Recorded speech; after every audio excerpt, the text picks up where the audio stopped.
Bueno, Mariano, entonces arrancamos con tu columna de hoy. Dale, vamos con el Pensando como una selga de hoy.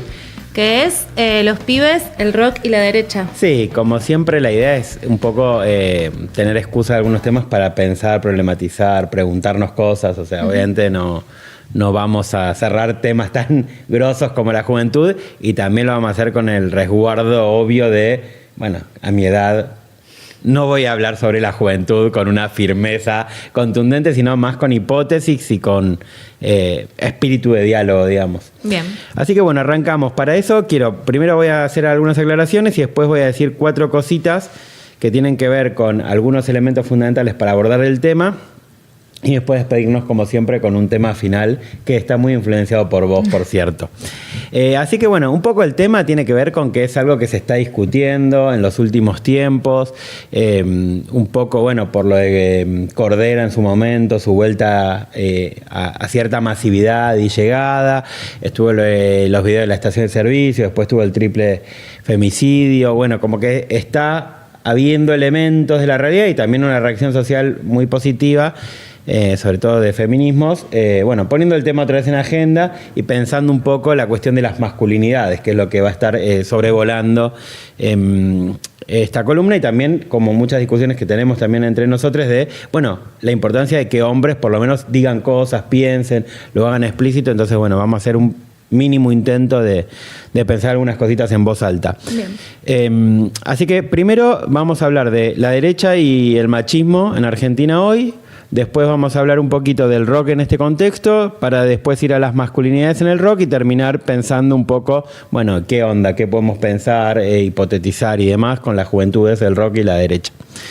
Entonces, empezando, bueno, 2 cosas para decir sobre la derecha y el machismo en Argentina hoy. Una que es, chusmeando un poco, era muy evidente esto que se ha dicho de el grupo social que más apoyó a Milei para que sea presidente son jóvenes y hombres, ¿no? Hombres jóvenes.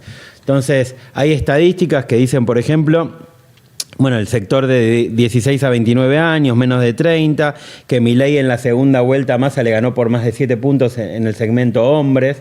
O sea, hombres y jóvenes siempre. No, en hombres. En hombres en general, pero el máximo porcentaje que sacó Milei es en jóvenes, en hombres, pero en jóvenes sobre todo. Bien. Ahí había visto una estadística ridícula que es como más o menos el 70% de los hombres jóvenes votaron a Milei. Hermosa, o sea, terrible. Es hiper contundente.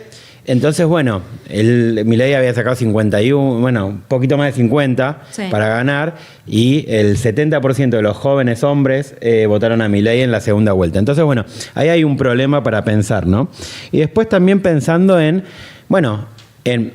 descartando que todos los jóvenes hombres que votaron a Milei sean como Milei, claro. O sea, porque no son todos fachos de derecha, no todos quieren la libertad para los empresarios y que se cague el mundo.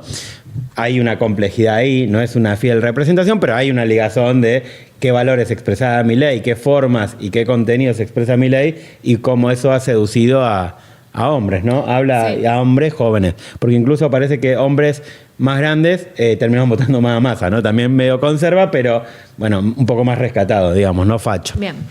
Entonces, ese es un primer elemento y el otro es, bueno, que esto que está pasando, ¿no? O sea, con el triple femicidio, todo lo que se abrió con el triple femicidio de Buenos Aires, las discusiones que hay sobre las masculinidades, como un reactivarse de movimientos feministas, que bueno, que siempre existieron desde que surgieron, pero que están como con más protagonismo, respondiendo a ese horror delictivo del triple femicidio.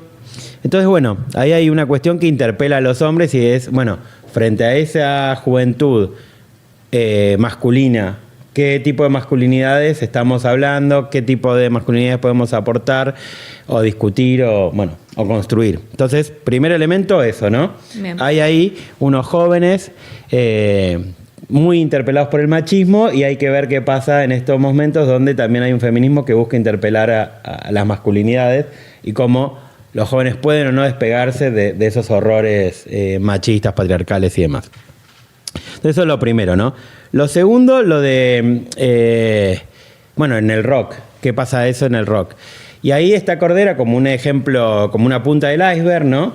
O sea, hemos tenido ya en los últimos años cancelaciones, porque ha habido muchos casos de, bueno, de abusos, de violaciones, de violencia de género y demás. Más que cancelaciones, también juicios, causas penales, Sí, denuncias, como para sacarlo también del... Sí, pero yo creo que eso está, sí, lo que pasa es que yo creo que eso está más resuelto, porque como que poca gente defiende... No, está bien, bueno, lo tomo, sí.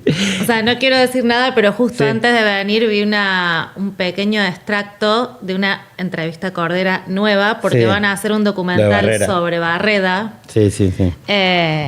Bueno, y él ahí habla de una injusticia. Bueno, no importa, no Sí, viene sí, el caso sí. reproducir eso, pero bueno, evidentemente ni siquiera eso está Sí. tan saldado. Por eso lo traigo como bueno, y también Sí. para sacar la cuestión de la interpelación a los varones o del grito de los límites como algo del fenómeno de la cancelación que parece más espectacular, como de la espectacularización y de las cosas que, bueno, es más complejo, digamos. Sí, estoy de acuerdo. Con el caso de Cordera en particular me parece que se expresan muchas cosas que nos pueden habilitar a pensar Sí. estas cuestiones. Total. Y es un caso bastante particular porque, bueno, Bersuit es una banda que siempre fue bastante del palo en algún sentido y al mismo tiempo yo me acuerdo haber visto a Bersuit en momentos hipermarginales ahí en sus orígenes y ver que nada, que por ejemplo en Hociquito de Ratón hacían subir a minas y y se desnudaban las minas, pero era muy desagradable, Cordera bailando con todas minas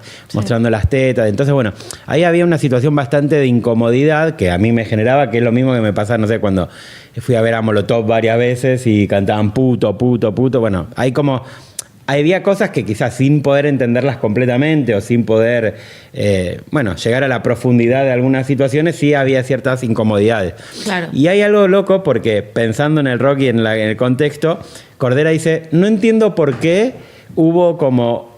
tuve más posibilidades de hablar en estos últimos 2 años. De repente volví. Y hay algo que... Después de unos años. Sí, y hay algo que nos puede hacer pensar, decir, bueno, quizás... ¿Estamos? Sí. ¿Por qué estamos volviendo a ver a Cordera, ¿no? Que coincide con esto de la elección de Milei, con la llegada al gobierno de Milei y esos varones jóvenes que pueden sentirse interpelados por ciertas masculinidades horrorosas? Como el famoso clima de época, digamos. Con el clima de época. Y al mismo tiempo decía que el rock no se puede reducir a eso, porque hay muchos jóvenes en el rock que son hiper del palo o que por lo menos hablan de otras cosas, ¿no? Pienso en Catriel y Paco, en Woz, en Milo J, que bueno, ahora está más en el folclore, pero ha venido medio del rock, Trueno, bueno, hay como cosas, hay ejemplos que expresan otra cosa, digamos, que no son tan lineales, no es que, bueno, gobierna Milei, entonces el rock se volvió, los pibes del rock o los tipos del rock se volvieron de derecha, y ni hablar los pibes. Me parece que hay otras cosas que son interesantes para pensar, Dylan incluso, bueno, hay muchos jóvenes que expresando unas masculinidades no parecen ser lo tóxico o lo complejo de ciertas toxicidades mayores, de ciertas masculinidades rozando o entrando en lo delictivo.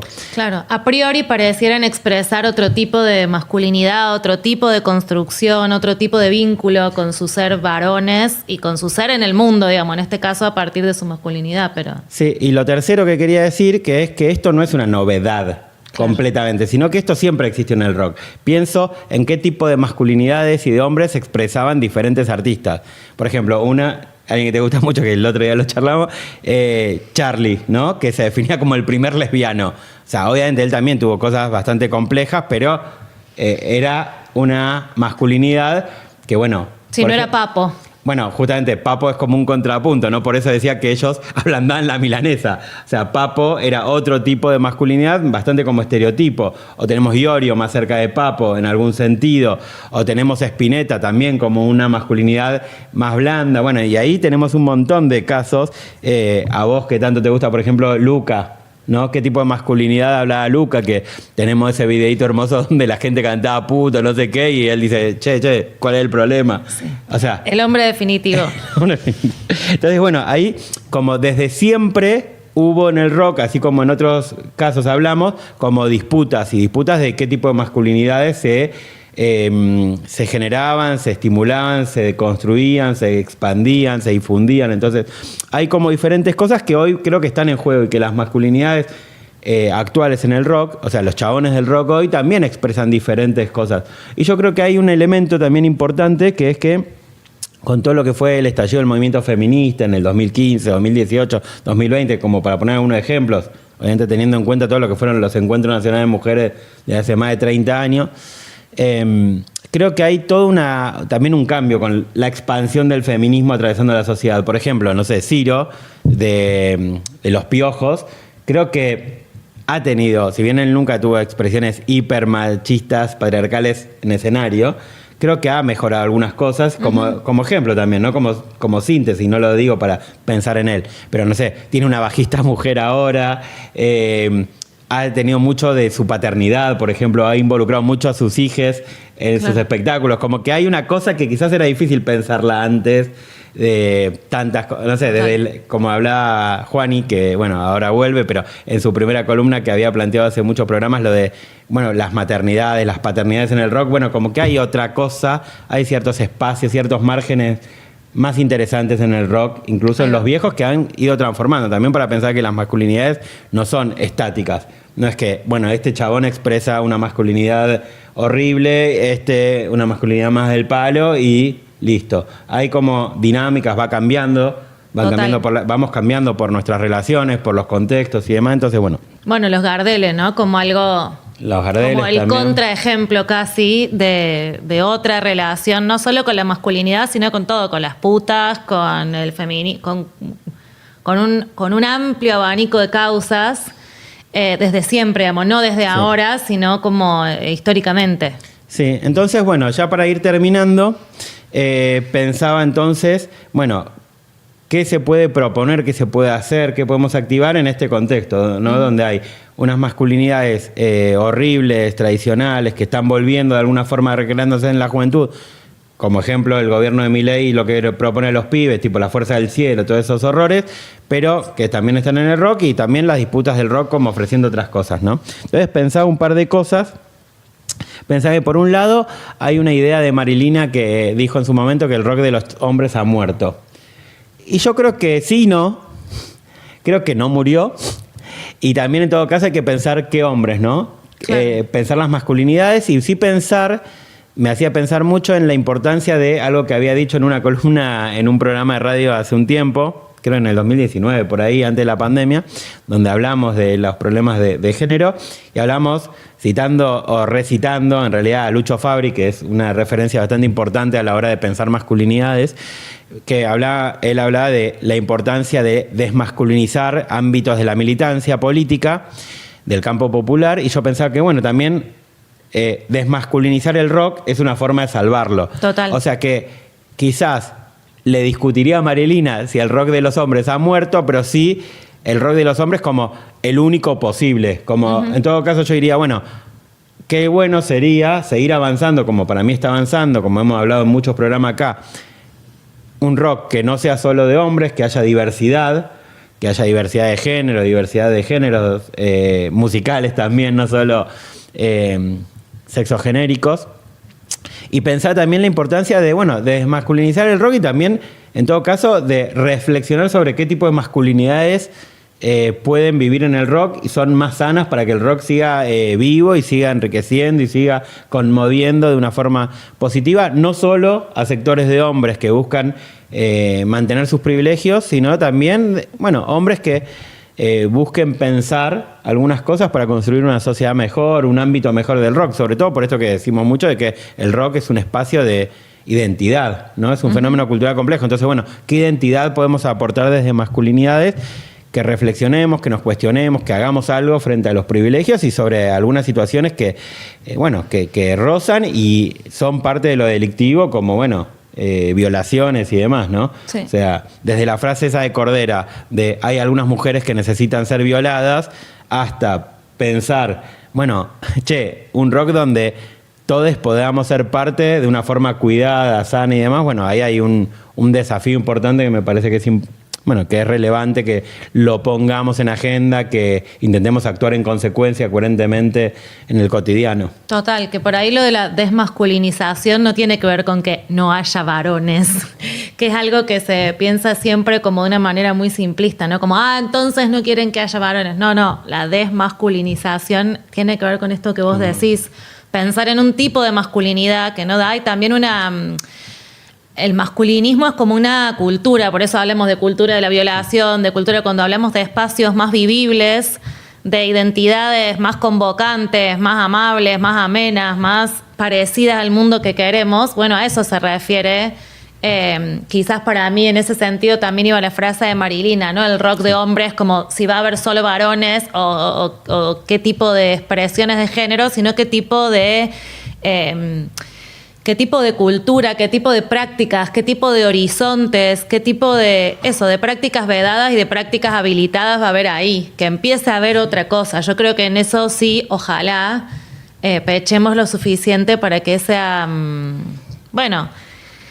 que ese mundo muy masculinizado en el peor de los sentidos, que avaló siempre, no solo reproducir práctica, porque también el masculinismo no es solo violar, golpear, que está mal, sino también todo lo que avala eso, digamos, que es lo que estamos charlando un poco ahora, digamos, que el paso 1 es no viole, señor, como decía Charo López. Ahora, todos los varones que no violan, también hay un montón de cosas que está bueno ponerse a pensar, qué cosas se reproducen, qué cosas se avalan, qué cosas se omiten, qué cosas se hacen o no se hacen, qué cosas son difíciles de pensar para los varones en el ámbito del rock y en la vida en general. Pero bueno, en el rock se condensaba mucho, un montón de cosas que no estaban buenas. Sí, en términos de la virilidad, para terminar, y la virilidad es en disputa, yo creo que obviamente para pensar en los jóvenes tengo de bandera, digamos, esta idea que expresó el Indio en Olavarría. O sea, ya la gente de nuestra edad tiene suficiente edad como más para escuchar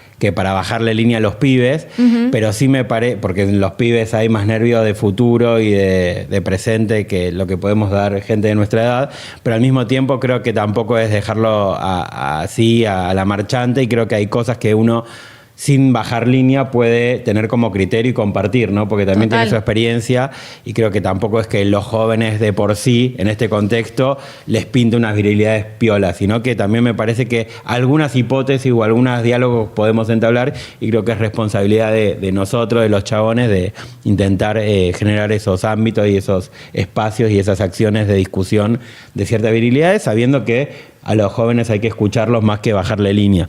Sí, y que pensar tienen que pensar todos, los grandes, los viejos, como que no es tarea de los jóvenes, o sea, es tarea de todos pensar en todo caso porque los jóvenes se sintieron interpelados por el fascismo, y es tarea de los varones sentarse a pensar y a conversar 2 o 3 cosas que les cuesta mucho, evidentemente, pensar y conversar, sobre todo entre sí. Y eso le cabe a la charla intergeneracional y también a todos, digamos, porque si no también es cargarle a los pibes cosas que no están pensando los varones de ninguna edades, y cosas que cuesta reflexionar en todas las edades, no solo a los pibitos. Sí, y como buen ejemplo de los pibes, que no son tan pibes porque tiene 28 años, pero bueno, más cerca de los jóvenes que yo está. Claramente. Nos vamos con un tema de Willy Bronca, que es Nunca a la derecha, que bueno, creo que Willy Bronca es uno de los ejemplos que expresa otro tipo de masculinidades. Total. Así que nos vamos con él.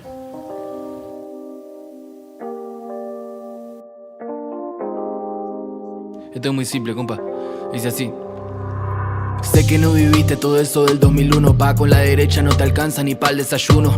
Menem la cagó cuando tiró el 1 a 1, que explotó con De la Rúa y soltó la bomba de humo. Es muy fácil destruir lo que construye uno, agarrar la pala no es lo mismo que convertirse en su mulo. Si chupa la media del patrón eso es problema tuyo, pero tu boicot devalúa mi laburo. Yo estoy a favor de tener trabajo y techo, vos de a poco te estás convirtiendo en otro antiderecho. Sos un pobre de derecha, dicho, hecho y derecho. En la dictadura ellos decían algo habrá hecho. El Estado no funciona, hay cosas para mejorarlas, pero nada mejora con un cheto como Marra. Si te sacan el subsidio no vas a pagar la cuenta, y sin estufa vas a estar durmiendo con media y bufanda. Ni con Bullrich ni Larreta, mucho menos con Milei. Quieren tener de presidente a otro fan del Opus Dei. Libre portación de armas con su ley. Ya lo veo a los tiros en plena Plaza Jusey.